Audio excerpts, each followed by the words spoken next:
Hello students, welcome to the lecture on language of business responsibility, and after this lecture we will be able to learn the following objectives. Explain the concept of corporate social responsibility, define the arguments for and against social responsibility, discuss about employees' employer rights and responsibilities, understand employment discrimination, explain the Indianism and Indian management. Let us begin with a brief introduction. Changing workforce demographics may pose challenges for small businesses.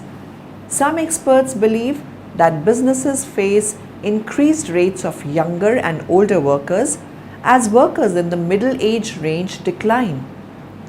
Managers may experience increased training and compensation costs for younger and older workers respectively, which affects solvency and profitability. A growing international labor force is another factor that may affect companies. Changing demographics have a direct impact on business models and strategies. Demographers have presented a compelling case. The 21st century workforce is and increasingly will be different from the workforce of the last century. One important change is the aging of the workforce, a trend expected to continue for several decades. So what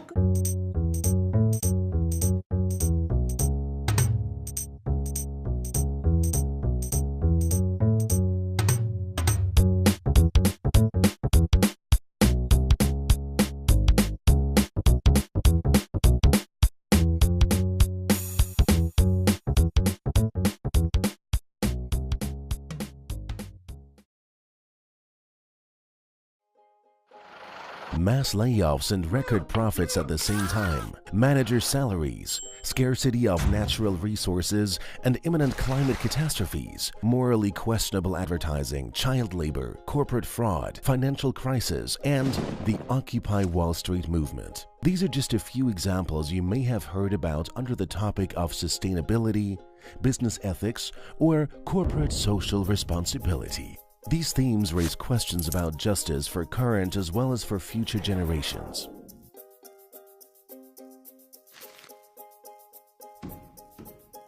We want to ask, corporate social responsibility, CSR for short. So what could be the possible concept of corporate responsibility? Ever thought of it? Let us discuss.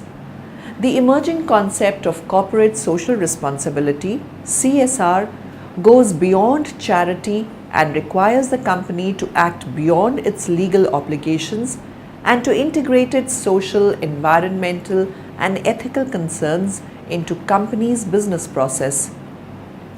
Business has today emerged as one of the most powerful institutions on the earth. Some of the biggest companies in the world are in fact bigger in size than some of the developing countries of the world. Globalization makes the world smaller and business worldwide is expanding like never before. Companies are expanding their operations and crossing geographical boundaries. Indian companies too have made their way into the business boom and are today globally acknowledged as major players. India is currently amongst the fastest growing countries in the world. The globalization and liberalization of the Indian economy has helped in stepping up growth rates.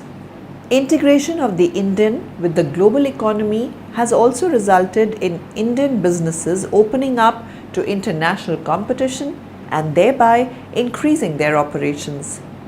In the current scheme of things, business enterprises are no longer expected to play their traditional role of mere profit-making enterprises. The ever-increasing role of civil society has started to put pressure on companies to act in an economically, socially, and environmentally sustainable way. The companies are facing increased pressure for transparency and accountability being placed on them by their employees, customers, shareholders, media, and civil society. Business does not operate in isolation, and there is today an increased realization that not only can companies affect society at large, but they are also in a unique position to influence society and make positive impact. Responsibility defines CSR as achieving commercial success in ways that honor ethical values and respect people, communities, and the environment. It means addressing the legal, ethical, commercial, and other expectations that society has for business and making decisions that fairly balance the claims of all key stakeholders. In its simplest terms, it is what you do, how you do it, and when and what you say. A widely quoted definition by the World Business Council for Sustainable Development states that corporate social responsibility is the continuing commitment by business to behave ethically and contribute to economic development while improving the quality of life of the workforce and their families, as well as of the local community and society at large. Though there is no universal definition of CSR, but the common understanding amongst most of these definitions concern with how the profits are made and how they are used, keeping in mind the interests of all stakeholders. The concept of corporate social responsibility is constantly evolving. Social responsibility is the principle that companies should contribute to the welfare of society and not be solely devoted to maximizing profits. Socially responsible companies can act in a number of ways to benefit society. For example, companies can give money to the arts, fund academic scholarships, support community building initiatives, and so on. They can also commit to not pollute or to reduce the pollution they put out, to not build weapons, and so forth. Key components of CSR are corporate governance, business ethics, workplace and labor relations, affirmative action, good practices, supply chain, customers, environment, community. Now let us know what could be the possible nature of social responsibility. Organizational survival is dependent upon a series of exchanges between the organization and its environment. These exchange and continual interaction with the environment give rise to a number of broader responsibilities to society in general. The broader responsibilities, which are both internal and external to the organization, are usually referred to as social responsibilities. These social responsibilities arise from the independence of organizations, society, and the environment. The definition of social responsibility is management's obligation to make choices and take actions that will contribute to the welfare and interests of society as well as the organization. There are two principles provided the foundation for contemporary views on social responsibility: the principle of charity and the principle of stewardship. Social responsibility is an exercise that is very important to the business organizations. The recognition of the importance of social responsibilities can be gauged in part by the extent of government action and legislation on such matters as, for example, employment protection, equal opportunities, companies acts, consumer law, product liability, and safeguarding the environment. This has formalized certain areas of social responsibilities into legal requirement. Social responsibility is both an issue of obedience to the law and of ethics. There are at least three major contrasting views of social responsibility: the profit concept, the stakeholder concept, and social responsibility concept. The activity of social responsibility is benefit for both social and business organization. The arguments for and against business social responsibility exists. There are several reasons of agreement of the activity. The importance of social responsibility are: best interest of business to promote and improve the communities, organizations as members of society have a moral obligation to help society deal with its problems and to contribute to its welfare. It is the ethical thing to do by the business organizations. A measurement should be made of whether the organization is performing such activities as producing goods and services that people need, creating jobs for society, paying fair wages, and ensuring worker safety. People and organizations need each other. Social responsibility to employees extends beyond terms and conditions of the formal contract of employment and gives recognition to the workers as a human being. People today have wider expectations of the quality of working life, included justice as treatment, opportunities for consultation and participation, training in new skills and technologies, effective personal and industrial relations policies, and provision of social and leisure facilities. Organizations should be, for example, give due consideration to the design of work organization and job satisfaction, make very reasonable effort to give security of employment, and provide employment opportunities for minority groups.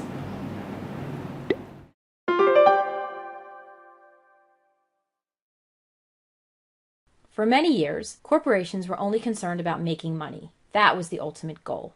Now, companies are also concerned about society's welfare. Corporate social responsibility is a business's concern for society's welfare. This means that marketing managers are interested in long-term corporate interests and also society's health. A new philosophical trend in social responsibility is called sustainability. It is the thought that if a company helps society through their business as a main goal, then they will reap success. Companies can look to solve society's problems by creating a product or service to fulfill a need, and they will profit and help the world. Other examples of products made by companies that embrace this philosophy would be makeup creams made from ingredients that are imported from developing companies to help their country's growth.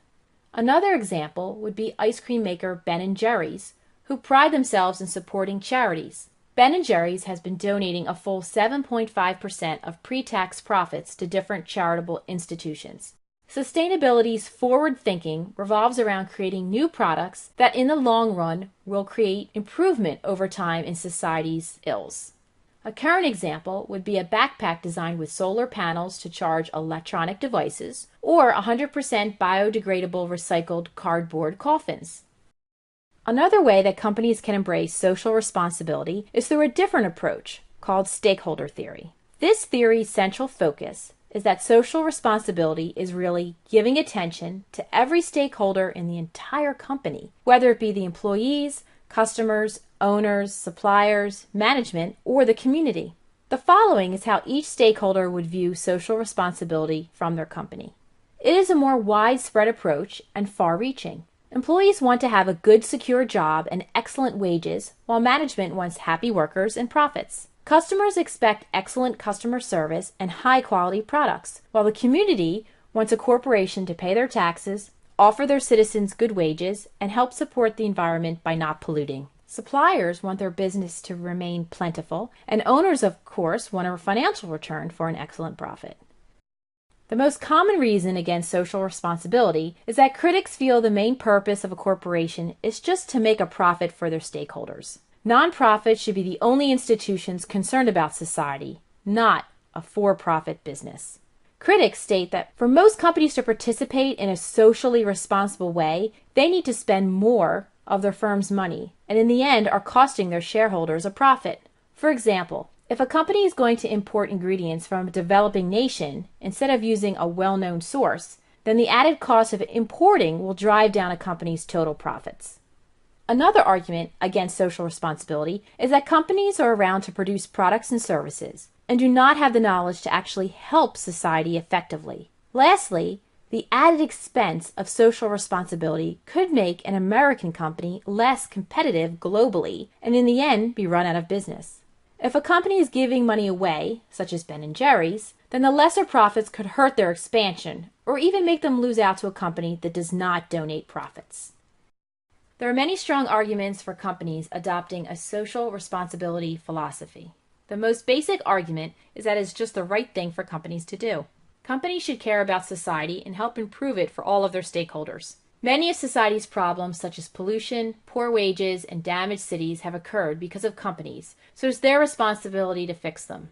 Another valid reason for social responsibility is that if companies do not police themselves and look to improve society, then government will have to intervene and force them to do so through laws, regulations, and fines.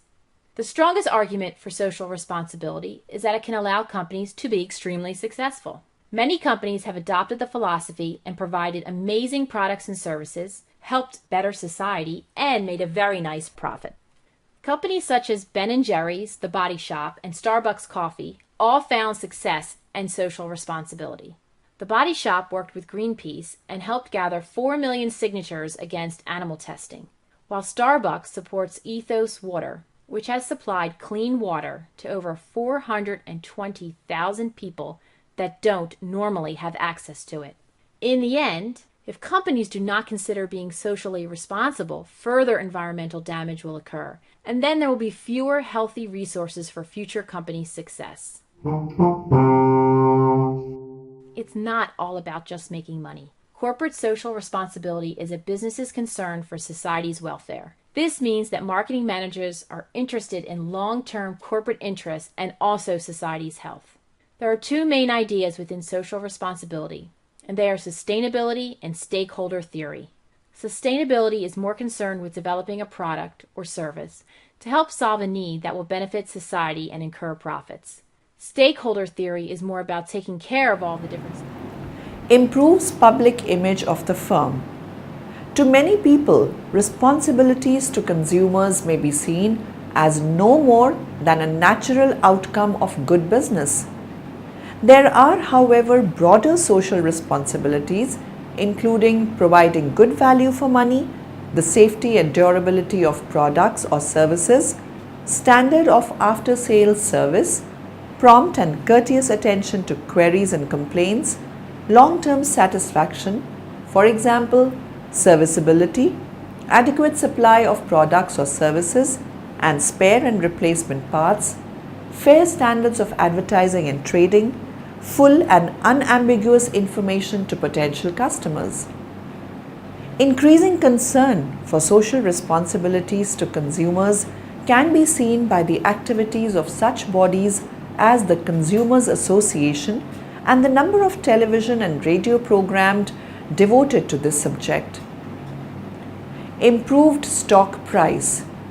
To having the action of social responsibility of an organization would lead to their suppliers and business associates more confidence to the organization.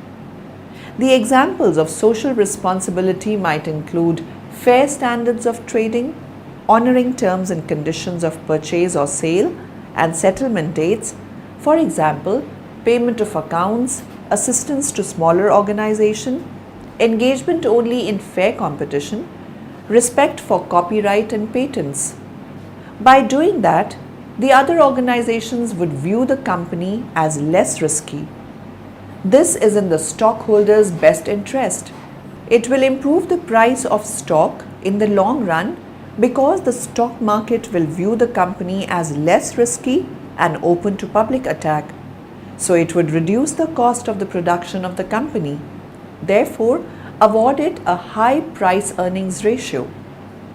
Solving social problems. Organizations have a responsibility not to misuse the scarce factors of production upon which the wealth of the country depends. Organizations have a responsibility to society to respect environmental considerations and take care of amenities. For example, the effects and potential dangers of pollution, noise, disposal of waste, the siting and appearance of new buildings, transportation policies such as the routing of heavy vehicles through narrow village roads and avoidance of excessive packaging and more use of biodegradable materials. All of that must be think of since the decision making of the organizations to have their process of production. For example, Is the protest against aerosol sprays containing chlorofluorocarbons? These have been blamed for damaging the ozone layer, which protects the earth from harmful ultraviolet rays from sun. Organizations should of course respect and obey the law which is set up of government, even where they regard it as not in their best interests. But what is debatable is the extent to which organizations should cooperate voluntarily with actions requested by the government. Some examples are restraint from trading with certain overseas countries and the acceptance of controls over imports or exports, actions designed to combat inflation. And record profits at the same time, manager salaries, scarcity of natural resources, and imminent climate catastrophes, morally questionable advertising, child labor, corporate fraud, financial crisis, and the Occupy Wall Street movement. These are just a few examples you may have heard about under the topic of sustainability, business ethics, or corporate social responsibility. These themes raise questions about justice for current as well as for future generations.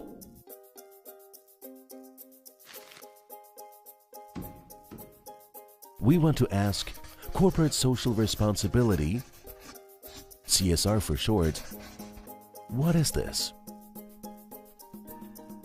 This man made headlines a few years ago.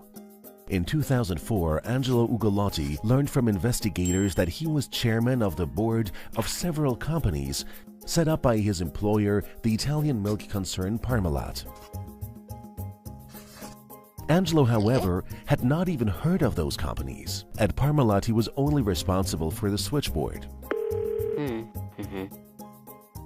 You can imagine how the story goes. Corporate fraud at its best, bogus companies, cooking the books, bribery, accounts in the Cayman Islands, the whole works.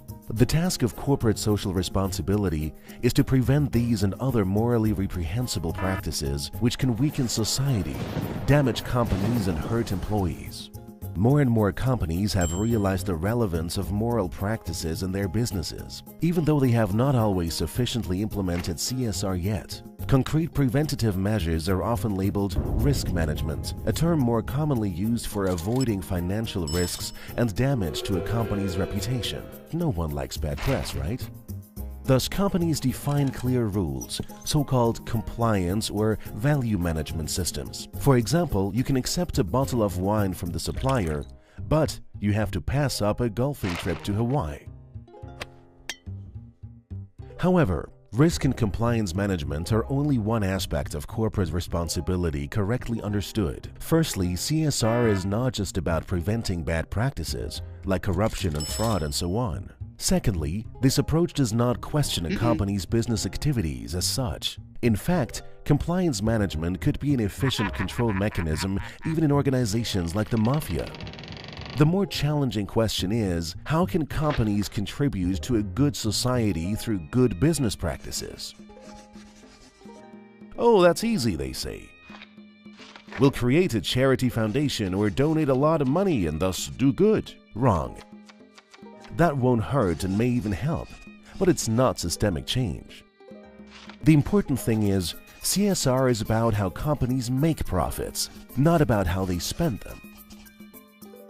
Corporate social responsibility must not simply be the repair center of capitalism. It has to demand systemic change in a market economy. This requires a new role for the key players in this game. Companies must become not only economic, but also moral actors. What's required and important is a stronger integrative perspective based on a system of deontological values and which is closely related to the company's core business. This means social and ecological criteria must be taken into consideration, for example in the treatment of employees, organization of the production process, offered and produced products and services, and responsible business practices of suppliers, the so-called supply chain. By the way, virtuous managers or the honorable merchant alone will not suffice. We need employees of integrity at all levels of the company, but we also need organizational structures and clear rules. But relying on a code of conduct is also short-sighted, because in extreme cases, it means act according to some given rules, which is the opposite of ethical reflection, namely actual thinking about good and evil, right and wrong. In other words, CSR is always about both individuals and institutional structure. In business ethics, one speaks of individual ethics and institutional ethics. But isn't that unrealistic? Shouldn't the state do more to promote a good and fair society? Granted, it is unrealistic, and that's exactly why such questions are important. Business ethicists don't just ask what the world is like, but also what it should be like, how it ought to be.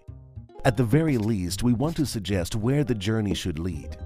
At the same time, we want to make practical suggestions about how to embark on that journey. One speaks of questions of justification on the one hand and of implementation on the other, preferably in that order. The state, particularly through politics and law, can contribute to the implementation of corporate responsibility, but only within a limited range. If we look at society from a bird's eye view, we can spot different social systems.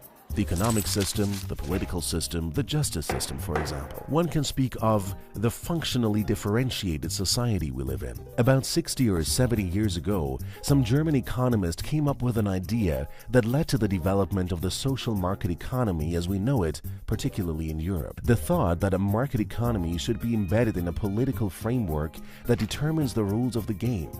This underlying idea is still important, but it has become distinctly more difficult to rely on the state alone. Societal differentiation has progressed because most systems have internationalized. Globalization is the magic word that applies to most systems, but not all of them. Politics, and particularly law, tend to be bound to one country's borders, while the economy, above all, is highly internationalized and globalized. This makes effective regulation difficult. Thus, it is now not only about the classic rules of the game, but also about the moves of the players, the corporations, in a changed and changing world. And beyond politics and law, civil society, in particular NGOs, have gained a strong influence on the economy, as both vicious watchdogs and as partners of business.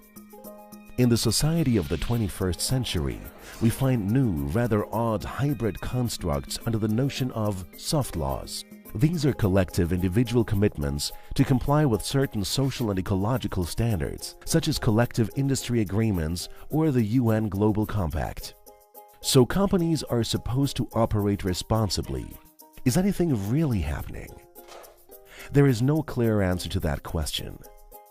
The cynics say that CSR is like teenage sex. Everybody says they are doing it, but few actually are. And those who really do it rather badly.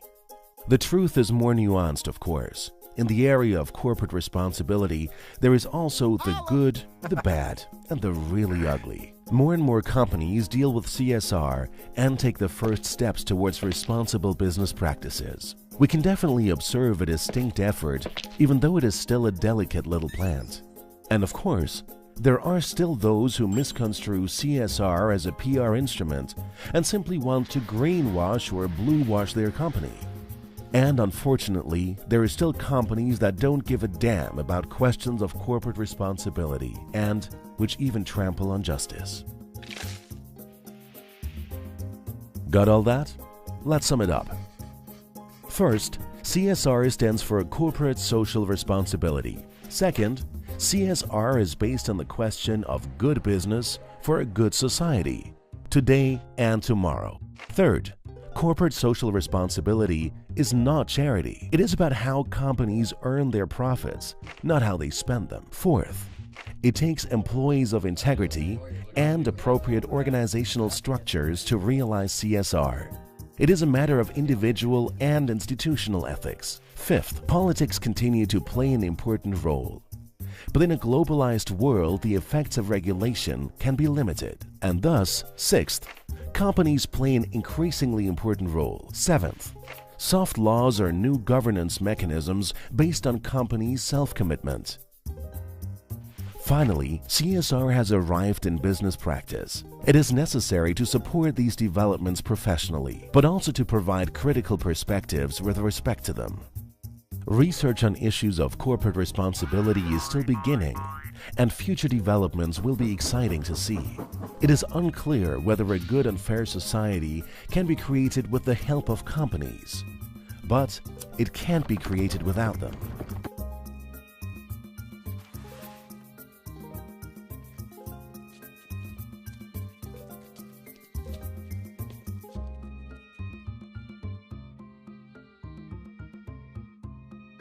Oh, we almost forgot. Besides corporate responsibility, there is also consumer responsibility. You can practice that the next time you go shopping. And there may be more from us on that topic.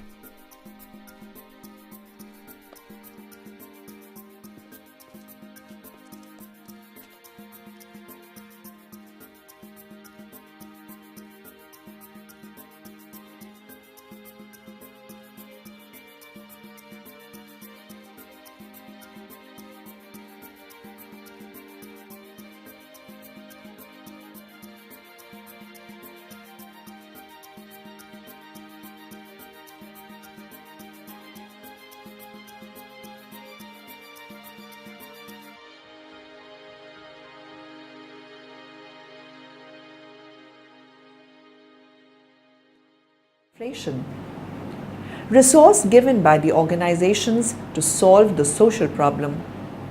The measurement of social investment deals with the degree to which the organization is investing both money and human resources to solve community social problems. Here, the organization could be involved in assisting community organizations dedicated to education, charities, and the arts. Now let me give you some insight on arguments for and against social responsibility. The major arguments for the assumption of social responsibilities by business are public expectations.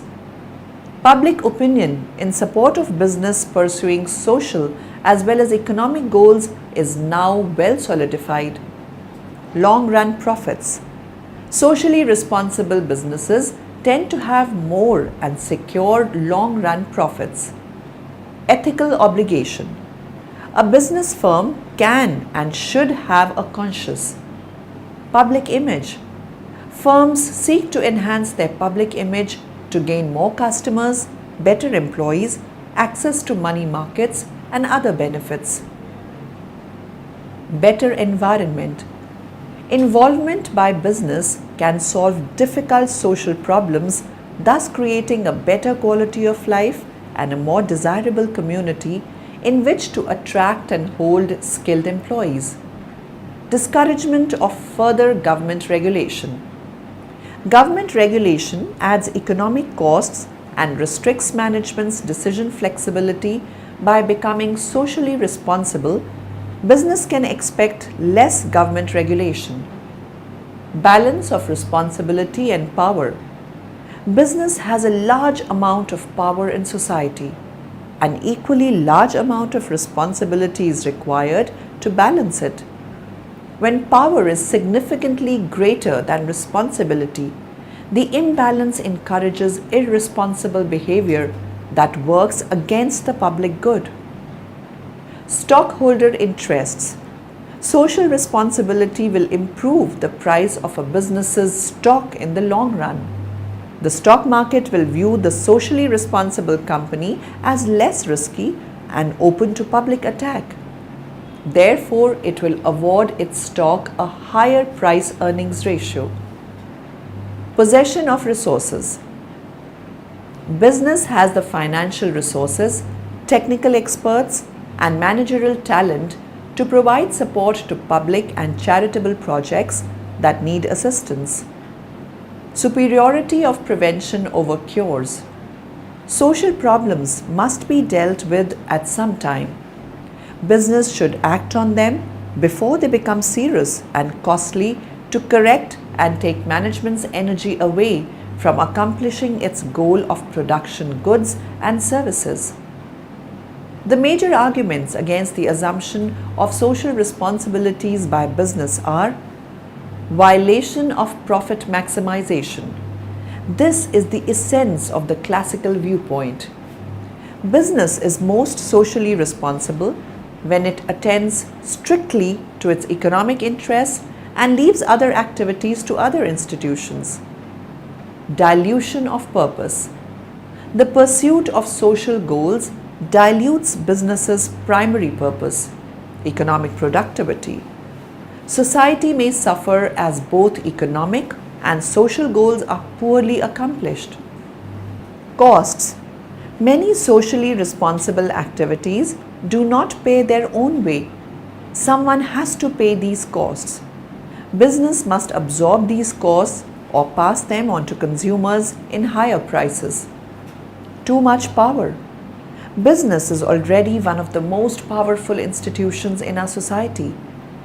If it pursued social goals, it would have even more power. Society has given business enough power. Lack of skills. The outlook and abilities of business leaders are oriented primarily towards economies. Business people are poorly qualified to cope with social issues. Lack of accountability. Political representatives pursue social goals and are held accountable for their actions. Such is not the case with business leaders. There are no direct lines of social accountability from the business sector to the public. Lack of broad public support. There is no broad mandate from society for business to become involved in social issues. The public is divided on the issue. In fact, it is a topic that usually generates a heated debate. As an employer, it is responsibility of employer to ensure all the employees receive certain basic employment rights.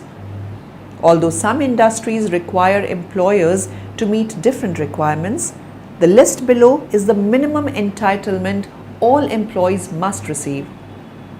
The full contract does not have to be in writing. Certain terms and conditions of employment must be stated in writing within 2 months of the employee starting employment. These would typically include the method of calculating pay and whether or not there is a sick pay scheme in operation. For fixed-term employees, it would also include in what circumstances their employment will come to an end. An employee wants a job to give them the means to provide for the everyday needs of life. These may be obvious things like food, clothing, and shelter, but might also include friendship, support, a feeling of belonging, and personal satisfaction. Employers take on employees to do a job. That job may be providing some form of service, or it could be a contribution to the actual production of a good. Employers therefore expect the employee to do the job they are employed for to the best of their ability and in return pay them a wage or salary for the work they do. Because we are dealing with human beings, there can be many complications to this seemingly simple relationship.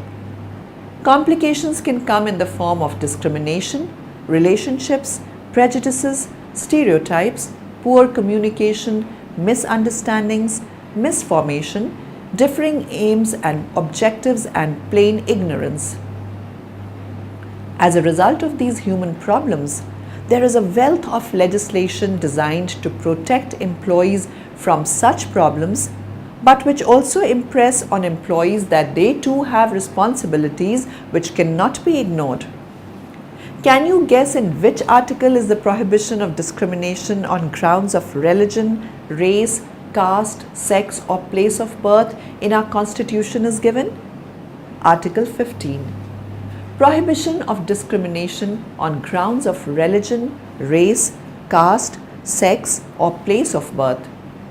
Employment discrimination occurs whenever an employer or its representatives adversely single out employees or applicants on the basis of age, race, gender, sexual orientation, disability, religion, and a variety of other reasons included in the law.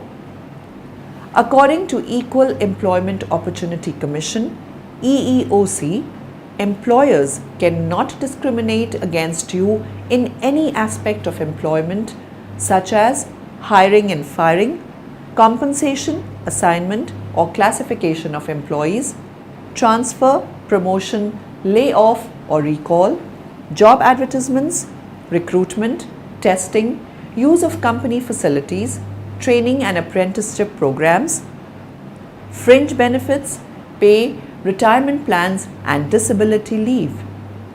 But to be illegal discrimination, your employer must be in violation of a specific state or federal law, statute, regulation or constitutional provision. Otherwise, you are not generally protected from discrimination, however unfair or unethical it may seem. Coming to our Indian context, let us be a proud Indian and study about our Indianism and Indian management. Indianism means using Indian civilization experience and intellectual traditions to develop more relevant knowledge base and culturally relevant theories. Intellectual tradition is very vast. Certain broad streams of thought can be identified and viewed as mini paradigms which would serve as a basis for developing new ideas in the fields of relevant theories, social, management and development. 9 major different Indian intellectual traditions have been identified which provide a number of concepts, frameworks and ideas to the world of management.